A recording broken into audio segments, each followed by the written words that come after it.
So please join me in welcoming to the stage the next President of the United States, Governor Ron DeSantis. All of you are gonna burn in hell unless you repent.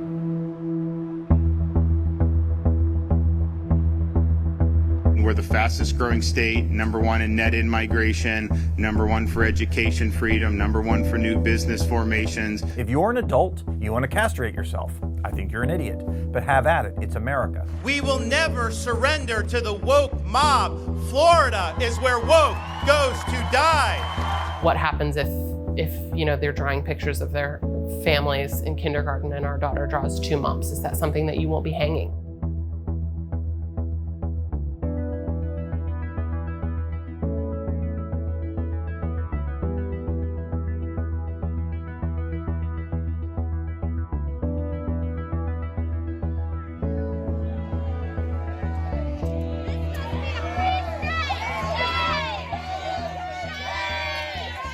House Bill 7 provides for new limits on the termination of human pregnancies. The bill limits the termination of human pregnancies after 6 weeks gestational age instead of the current 15-week limit. The bill expressly prohibits the use of telehealth for abortions, including medication abortions. I don't think that any of you want pregnant people in absolutely tragic circumstances to die because you are denying them access to care. Florida has become an abortion destination, and we're hoping that this 6-week bill will save more lives and prevent a lot of more broken hearts from women who have come into this state to have abortions.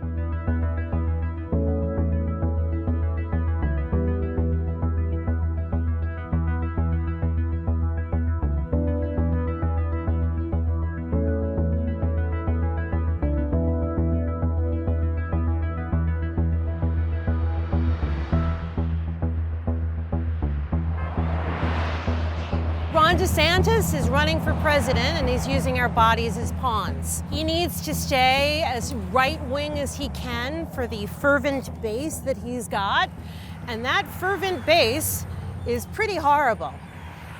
You know, like this guy right here. It's pretty fucking horrible. All they want to do is shame and control women, and, because of that, he's using this issue as a wedge issue to try to win in some of these people on his base. We're not gonna let people like this control the bodies of the women in this state, or anyone. I mean, come on. If we don't have bodily autonomy, what the fuck do we have? We can't control what we do with our bodies. What do we have? We have nothing.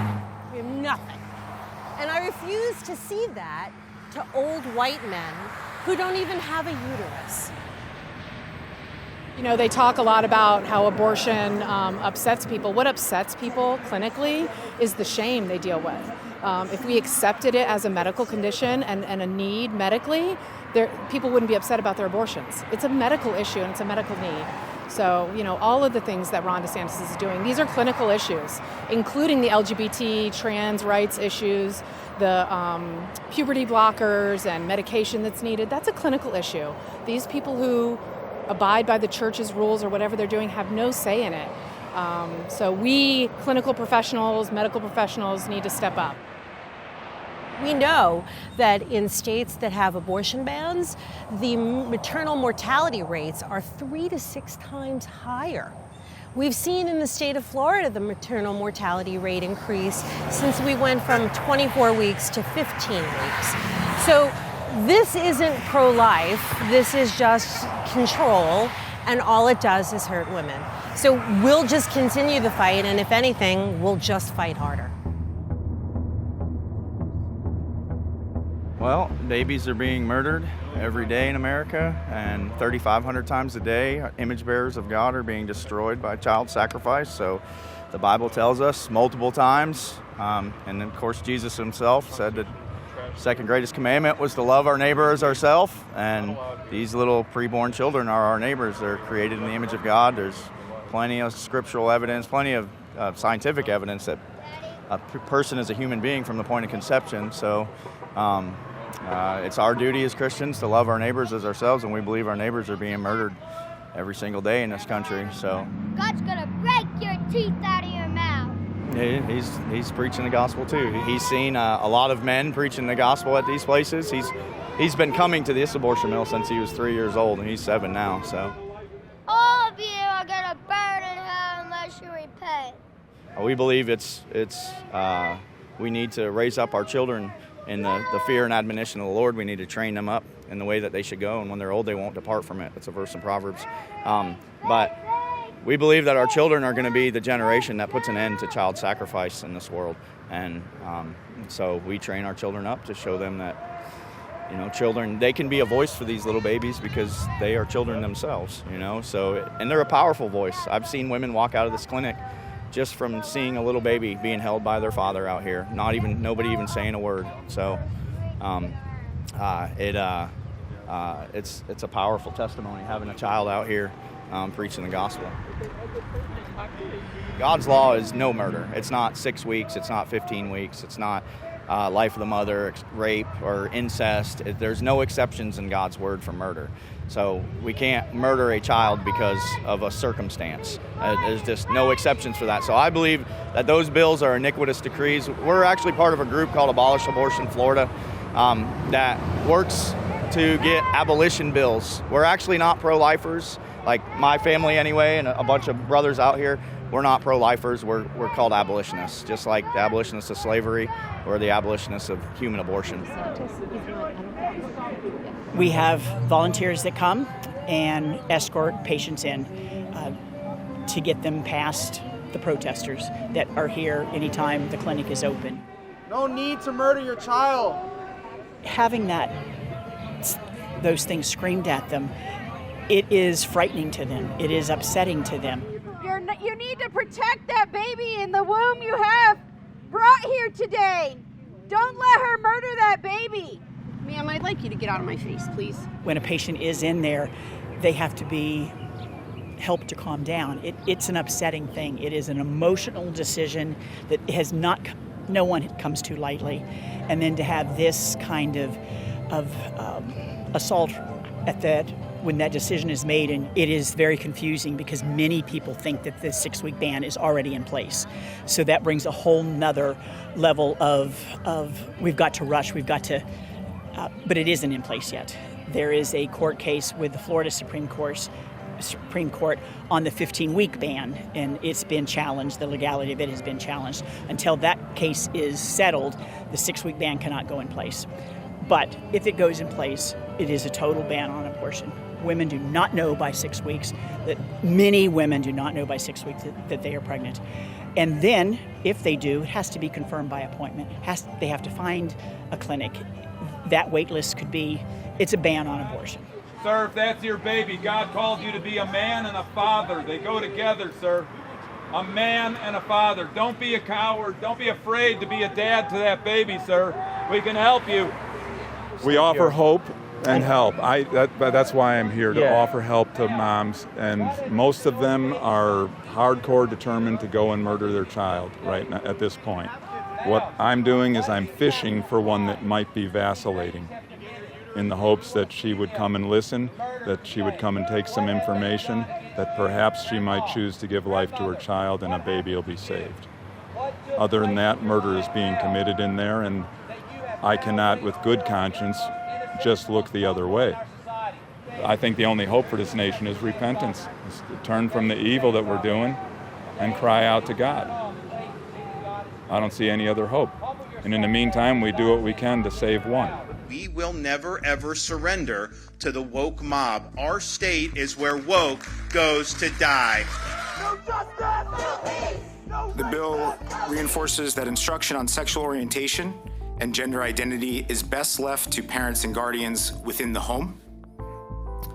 And classroom instruction is not appropriate for our youngest, most impressionable students who are in pre-K through 8th grade. Second, the bill protects school employees, contractors, and students from being forced to use pronouns that do not correspond with an individual's biological sex. When my oldest came out to me as queer, he told me that his heart felt lighter and that he felt that it was a blessing. And it makes me sick to think that he might learn something different in school. The sexualization and indoctrination of minors is not just wrong, it's beyond wrong. It's evil, and using taxpayer dollars to do it in the classroom through the public school system is even worse. Let's not act like anyone entered this room unaware that this was nothing but a culture war designed to get someone elected.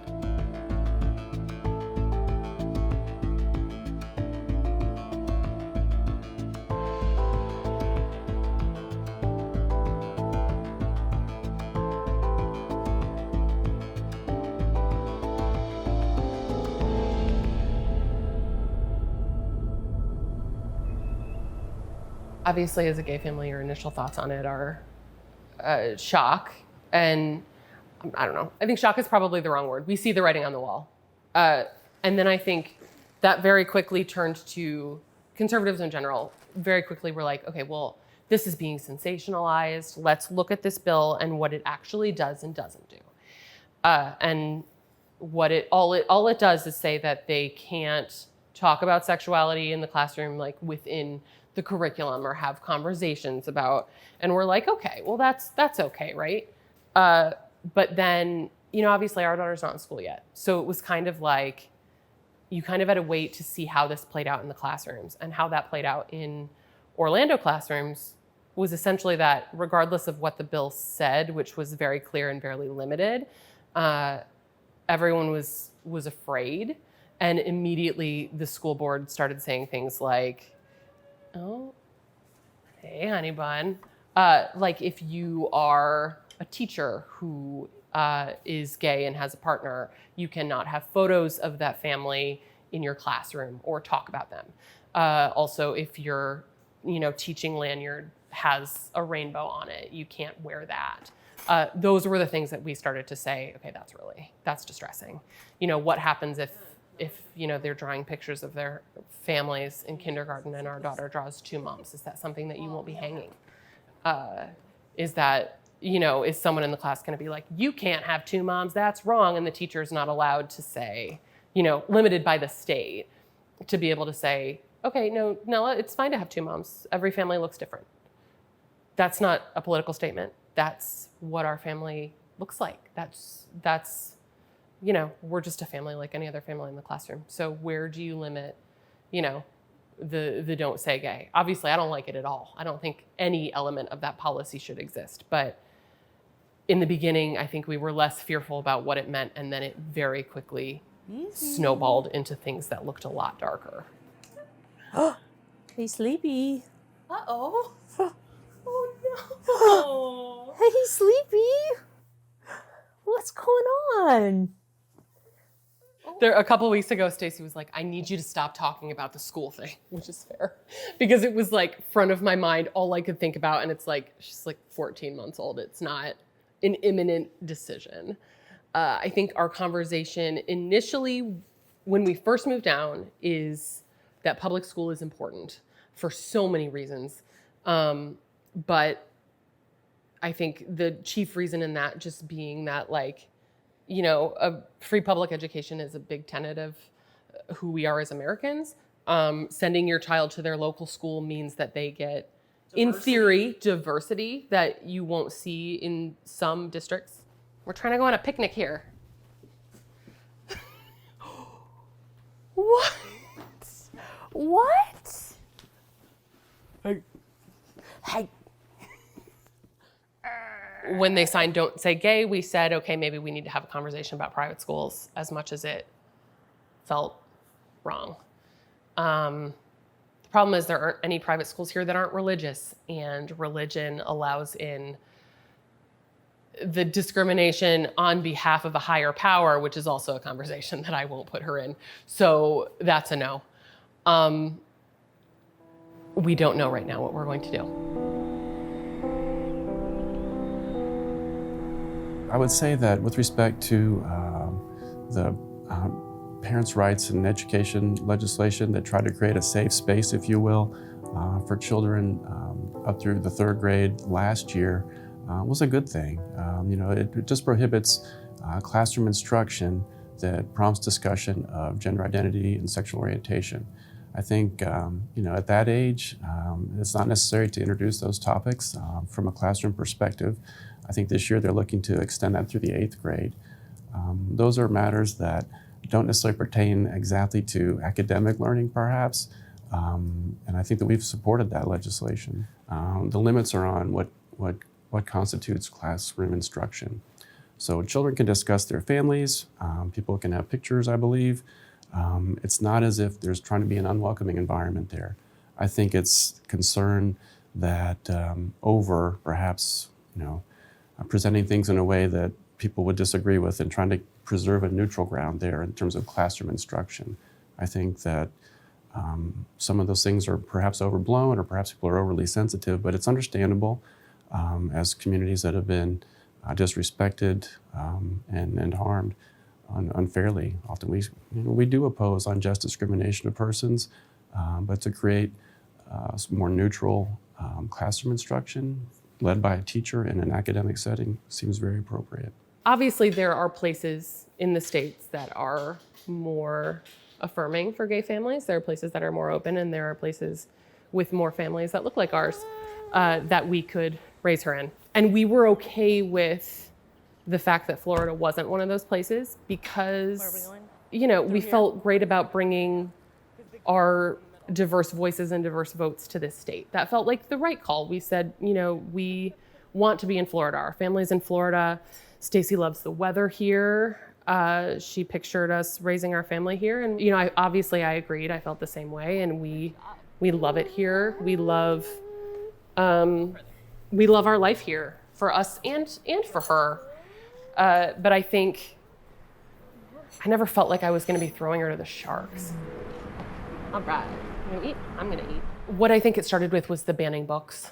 But these books, we have a little baby book for Nella. It's cardboard, and it's called Mommy, Mama, and Me. And it's just like, Mommy helps me comb my hair. Mama gives me a bath. Like it's just your classic toddler book. They took that book and many like it off of the shelves of kindergarten classrooms because they said that it was pornographic. And I think it's easy for a straight couple, and my straight friends have said so, to be like, pornographic. They're so full of it. And we're like, no, that word's being used intentionally. That word is being used so that they can make us out to be people who are sinister and people who have extremely ill intentions and people who deserve to be legislated against. We're not banning books in the state of Florida. We're not banning the word gay in Florida. That the media has distorted that policy and that bill to be something that it's not, to make Ron DeSantis out as a boogeyman. The Democrats have won the marketing on that policy as well. Calling it "Don't Say Gay" when that has nothing to do with what's in the bill has affected the way that people view the state, and it affects the way that people viewed Ron DeSantis, which was the goal of branding it that way. But the reality is, you are allowed to talk about sexual identity in schools. When people say that Ron DeSantis is putting his politics into the state of Florida's education, he is actually removing the politics that was in the schools and the agendas that were in the schools when kids should be focused on math and reading and science. A Florida school district has pulled 176 books from its libraries to comply with the new state education reform law championed by Governor Ron DeSantis. Florida's HB 1467 law, beginning this year, school books have to be reviewed by a media specialist to ensure they're free of pornography or certain race-based teachings. From kindergarten to 3rd grade, the books must be free of instruction on sexual orientation and gender identity. The bill also protects students and teachers from being required to use language that violates their personal convictions. Specifically, the bill prohibits a school from requiring, as a condition of employment, that a teacher refer to a student or another teacher by a pronoun that does not correspond to that person's sex. The bill also includes an exception from prohibited materials for material used to teach awareness of the benefits of abstinence. The House bill provides 5 days for the district to remove challenged material.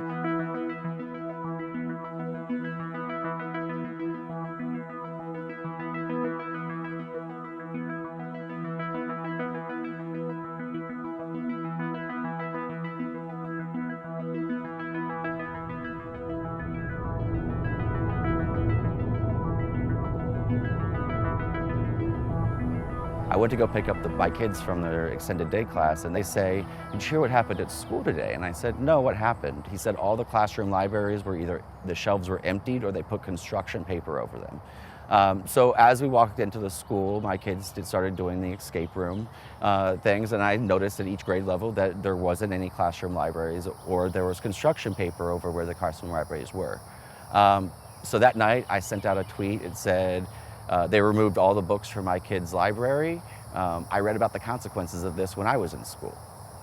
That morning I was sitting and looking at the replies before I went into my substitute job, and somebody said something along the lines of things that didn't happen for $500. So I realized that people outside of Duval County, this wasn't the reality for them. So I went outside, and as I was checking in for my substitute job, the principal's admin, I was kind of venting and saying, "Can you believe they removed all the books?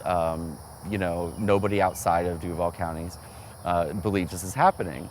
And she said, "Well, you should see what we did with our library." So I went upstairs into the library, which was right across from my classroom, and just took a 17-second video, walked back outside and posted it, and came back to like 500,000 views on it. I didn't hear anything from the school board until on February 14th, Ron DeSantis was in town, and one of the local reporters asked him specifically about my video, and he called it a fake narrative, and then that's not what's really happening here. Governor, here in Duval County, we have seen bookshelves in schools emptied in response to Florida's new guidelines on books. I'm wondering, is this what you Actually, you know, that video, that was a fake narrative. That was not true. And our press guys, where is Brian back there? He can get you the details on that. This is trying to create some narrative as if that they hadn't even put the books out yet to begin with. So there's no need for all of that stuff. What they're trying to do is they're trying to act like somehow, you know, we don't want books. I went to school the next day, and I worked the full day, didn't hear anything from them. And then that night I got a 45-second phone call that my services were no longer needed. I was removed from my substitute job and was not allowed to apply for any other jobs in the district. The people implementing this is calling it a blueprint for the rest of America, and that's concerning with me given the historical aspect of the complete removal of books from society.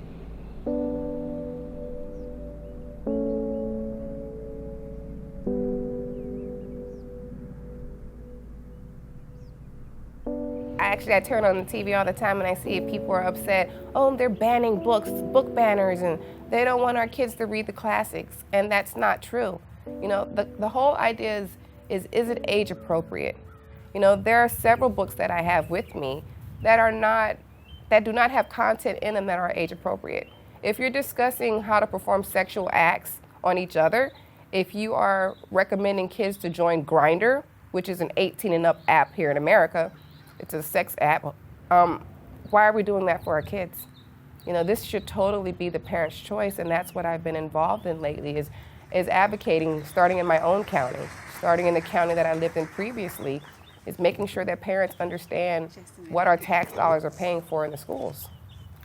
So I'll give a prime example. And I carry these books around with me everywhere I go because parents are like, well, it can't be that bad, can it? Yeah, it really is. So like I have a book right here called Flamer. Okay, this book is about a Boy Scout. Okay, my son's a Boy Scout. So this is very interesting to me. And there's a page here which is really disturbing. And I've even spoken with the Boy Scouts of America, and this is not what they represent. So if you feel that you want to end your life, you can see the young man here, he's not accepted, and he decides that he's going to take out a knife. This is not what I want my autistic son to see, you know, because autistic kids learn through social stories. My son had to learn through a social story, basic life skills. So these graphic novels are not appropriate. I wanted to see exactly what book that my friends were talking about that are in their counties as well. And I did some research and I pulled up Flamer, and I'm thinking, okay, it can't be in my county. And it actually is in my county. And for me, having a son who reads above grade level, it was really concerning to me. It's just like when you go to the store. You cannot buy a Hustler under the age of 18. You cannot enter a sex shop unless you're over 18 years old. So why are these books readily available. Just walk up to the library at your public school library with tax dollars. Just pick it up and check it out. It will outlaw the surgical procedures and experimental puberty blockers for minors. It will also require any adults receiving these surgeries to be informed about the irreversible nature and about the dangers of the procedures. One of the bills prohibits transgender children from receiving gender-affirming treatments, including prescriptions that block puberty hormones or sex reassignment surgeries. DeSantis also signed a provision restricting teachers, faculty, and students from using the gender pronouns of their choice in public schools. Because we have failed our children, all of them. We have failed to give them the ultimate gender-affirming care, to affirm they are creatures of God made in his image, that they were made the way they are and there's absolutely nothing wrong with it. God doesn't make mistakes.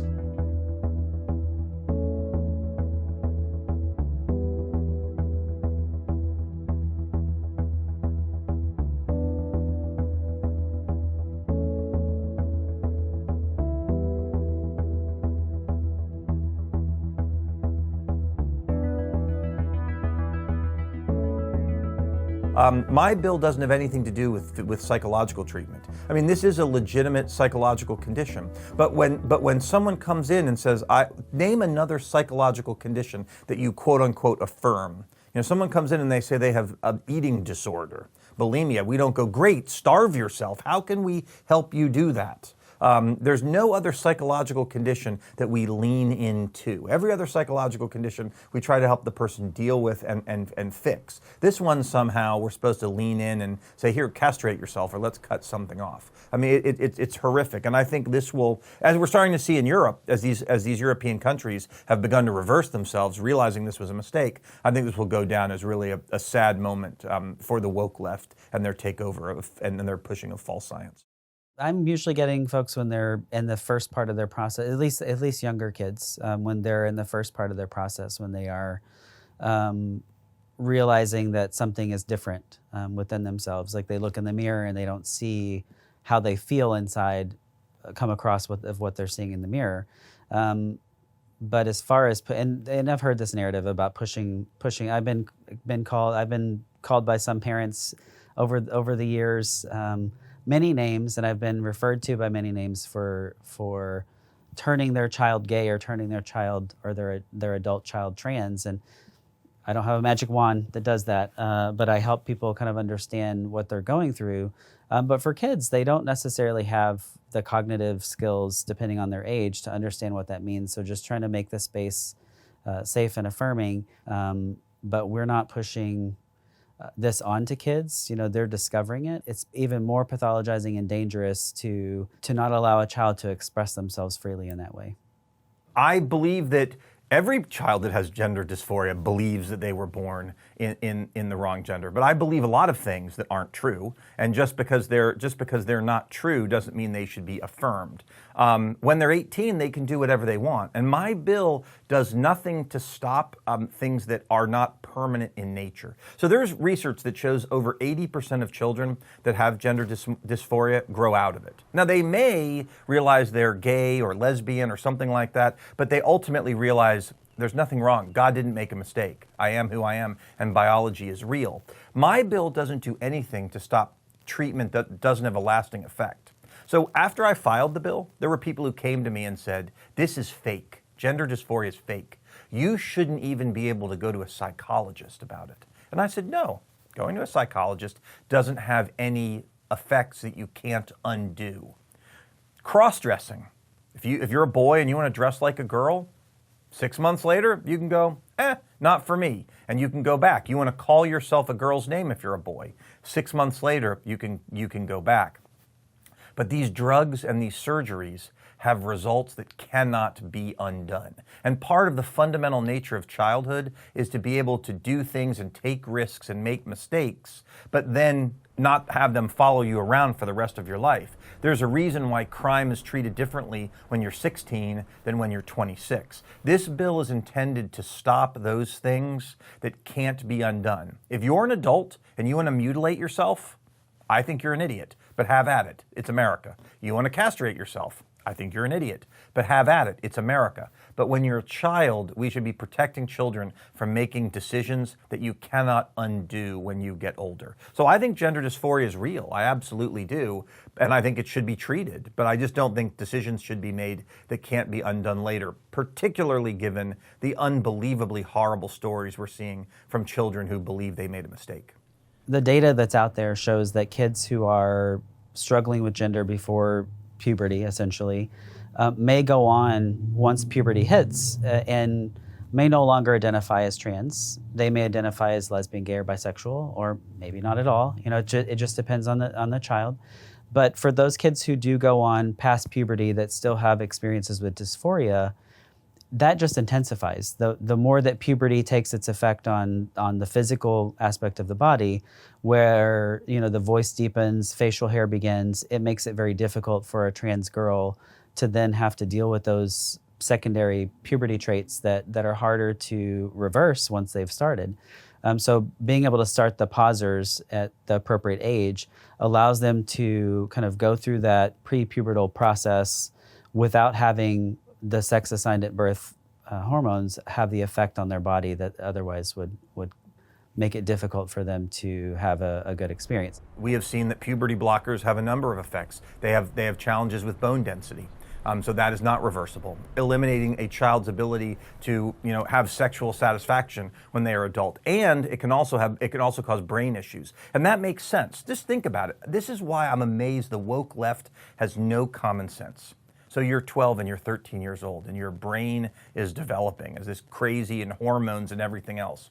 Let's give drugs that block puberty and assume it's not going to affect anything.